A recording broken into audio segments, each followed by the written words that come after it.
When you see someone performing well, it's easy to assume that they are talented.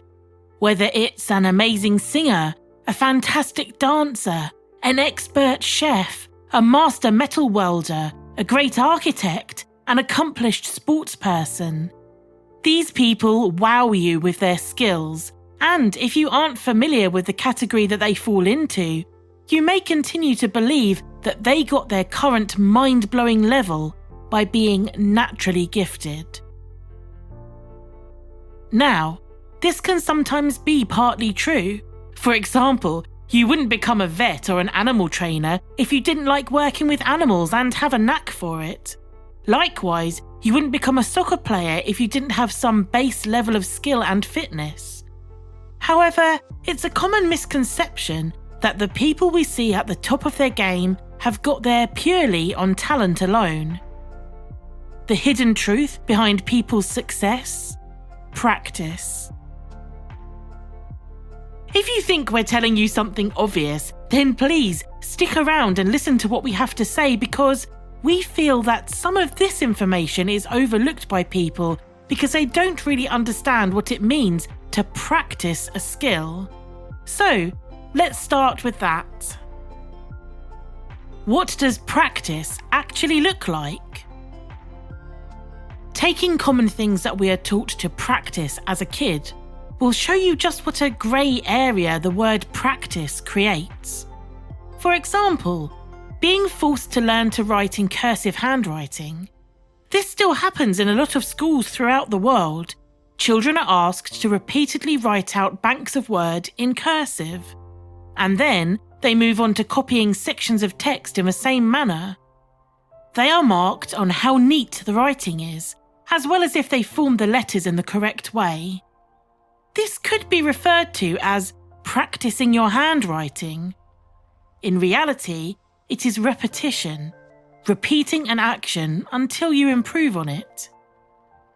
This mindless repetition does not have an end goal, and so it can be hard to focus. This is not a project with a satisfying outcome. This is something you are being told to do because a person in authority has deemed it necessary. If you really want to improve a skill, cementing it into your mind and body, you need to make the action of practicing it deliberate. Learning how to practice a skill with intention and care can then be transferred to anything you choose to take on in life. The mindset you use to practice will also bring you more joy from your actions. Let's take a look at the famous basketball player Kobe Bryant. Before his unexpected death at age 41, he had amassed a whole record of professional sports accolades. He is widely regarded as one of the greatest basketball players of all time, even by the NBA. He won 5 championships and was an all-star 18 times in his 20-year career. It would be true to say that he had a real talent for the ball game, but that is not the end of the story. You see, he invented a practice schedule which people called the 666. This is because he trained 6 hours a day, 6 times a week, for 6 months in the off-season. This wasn't a practice simply designed to keep him fit for playing basketball when the season began again. This was deliberate practice to improve key areas of his performance, and the end goal was to do better in the next game. Rather than going to the gym and repeatedly, say, lifting weights or running on a treadmill for cardio, his routine was a mix of track work, weightlifting, and of course, basketball skills. This type of mindset for practicing left him a full day free to relax every week, and also several hours at either end of his workout days where he could spend time with his family, run errands, and still have a balanced life. By only practicing a set block of hours, he could also dedicate his focus and effort to the task in hand. So, in reality, what does deliberate practice look like? Focused actions based on an end goal, with a mindset to repeat and refine those actions as many times as necessary.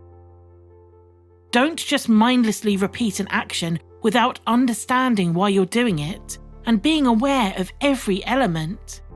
In the case of Kobe Bryant, it is reported that in his training for the 2012 Olympics, he decided to set a workout goal which included making 800 jump shots before he even started the main training with his team and their coach for that day.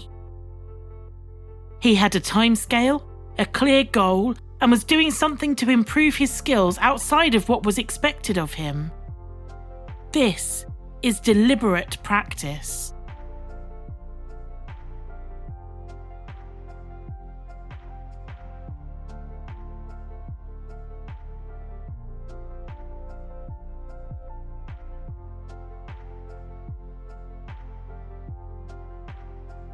You can make yourself an expert. You don't have to be born lucky. Something that life coaches and mentors have got right is that hard work and experience will help in the continual evolution to make you an expert at something. Essentially, you are practicing your communication skills every time you interact with someone or try something out, even if you fail. The issue is that this isn't deliberate practice, and that's why it's very trial and error. As onlookers, we may look up at our idols who have reached the mountain peak of their career and wonder at what striking talent they must have had to make it that far, when we are stuck down here worshipping them. What we forget is that they didn't magically win a divine lottery that boosted them to the top. There were hundreds and possibly thousands of hours of practice that got them there. Even if it's something as simple as a celebrity performing a song on a talent show, that person will have deliberately practiced every element in the days and weeks leading up to it. Then, on the day itself, they will have dedicated time to practice walking on stage in their costume, making sure that the amount of steps fits in with the music, practicing using the mic that the TV show provided for them. Because, as the saying goes, practice makes perfect.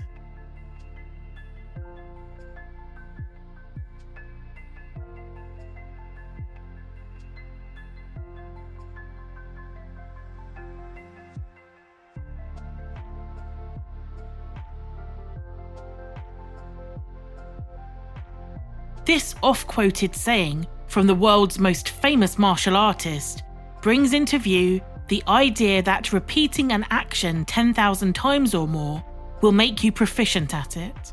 However, if you're completing that action without focus or goals, then it is not deliberate and it may take you longer to reach your desired skill level. It's about being efficient with your practice and making the most out of the time you have available. For you to get the maximum use of your time, you will need two main elements: focus and feedback. Let's refer back to the example of the basketball player. If you have a hoop in your yard, you might think that practicing jump shots or footwork for hours each day is going to make you an expert. It will certainly help you improve, but you're missing the essential elements. You should focus on what your goal is. Let's say you want to improve a specific move, and the reason you want to is that there's a game in 3 weeks with your local team. So, now you have the first part. You can focus on what you need to do. You can be deliberate in your practice sessions. The next part is asking for feedback. This could be as simple as asking someone who also plays basketball to watch you and give you some pointers, or tell you where your flaws are. Possibly, you could arrange to play with your neighbours and get them to give you feedback after the game. The feedback component of the practice is just as important as the practice itself. It comes down to the subject we touched on in our previous videos: being honest with yourself. By accepting and acting on constructive feedback, you can improve your skills in any area. You don't have to agree with the person giving you the feedback, but if they bring something to your attention, you should appraise yourself and investigate what they've said. This is why professional sports players have coaches and personal trainers, or why professional singers and musicians still use music teachers during their practice sessions. Being critiqued by people, both skilled and unskilled, will help you improve and grow. Not only can feedback help you to improve, it can also assist you in breaking bad habits or show you the correct way to complete an action before you make a mistake. Practicing without feedback can lead to unknowingly developing a bad habit, and after time, this can be a nightmare to try and break. Look at it this way. There are hundreds of movies, TV shows and stories that depict an overconfident, talented individual taking part in a challenge, only to have someone less talented beat them at their own game because actually their competitor practiced. The audience often roots for the underdog because they can see the hard work that goes into wanting to be the best. And this can be applied to any area of your life. The sunk cost fallacy. This is something we will touch on briefly because it is important. But the reason we can't dedicate a full section to exploring the concept is because each individual situation is different and has different personal restrictions or outcomes. So, the sunk cost fallacy in general is the idea that you have to keep going on the path you have chosen because you have invested so much time or money or both in it already. A sunk cost is something that you can never get back, and this means that when you think about making a change, you feel as if you have to justify your previous actions or maybe even make irrational quick decisions because you want to avoid admitting that you've backed a losing project. It can be seen in relationships, employment, vacations, basically anything that involves people and or money, which is pretty much everything in this world. The way to overcome this looming grey cloud of uncertainty and misery is to accept that whatever time or money you have already invested in a project is gone. You'll never get it back. So what you do moving forward should be carefully decided on as if the loss had never happened. You should move on with your life and calculate the new decisions as if you were starting from scratch. As we said, this is a very personal topic, but it's worth noting because it can hold you back. Whether it's a new relationship, a business opportunity, or a career opportunity, don't let past sunk costs cloud your vision to a bright future. How can you apply deliberate practice and focused thinking to master all areas of your life? We can break this down into 6 main principles. You can't rely on being talented. Practice is what elevates you above others.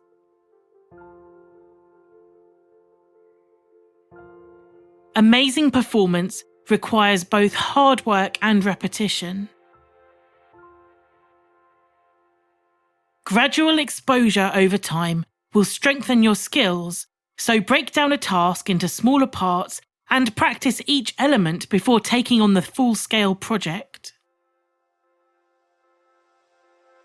Set your goals and don't give up.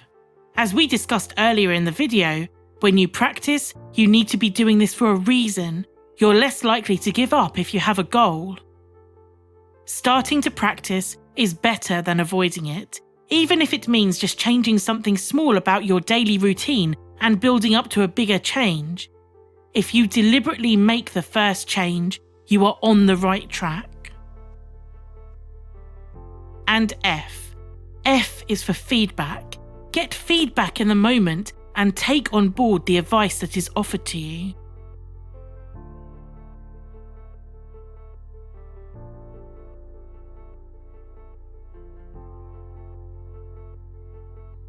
By repeating an action, it will form both physical and mental muscle memory, just like when people say you never forget how to ride a bike.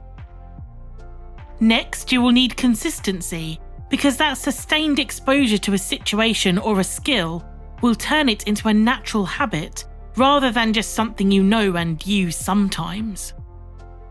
You are looking for quality, not quantity, in all that you do. Becoming a master at anything means that you are respected for the high quality you bring to the table. That could be in terms of physical quality, such as a delicious meal or a perfectly painted picture, as well as the quality of your advice, knowledge, and service.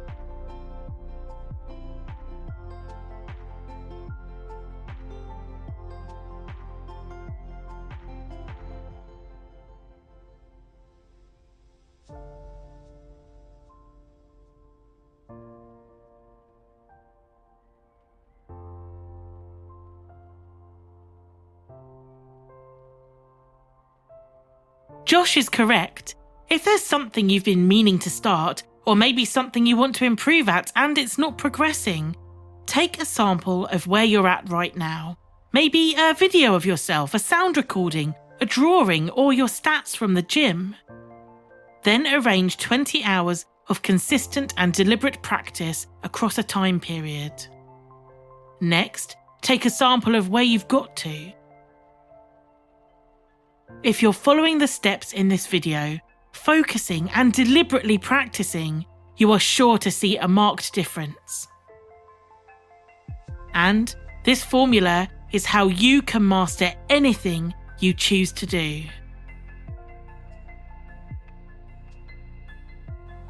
If you have enjoyed this video and you're inspired by what you've seen, don't forget to like, subscribe and share.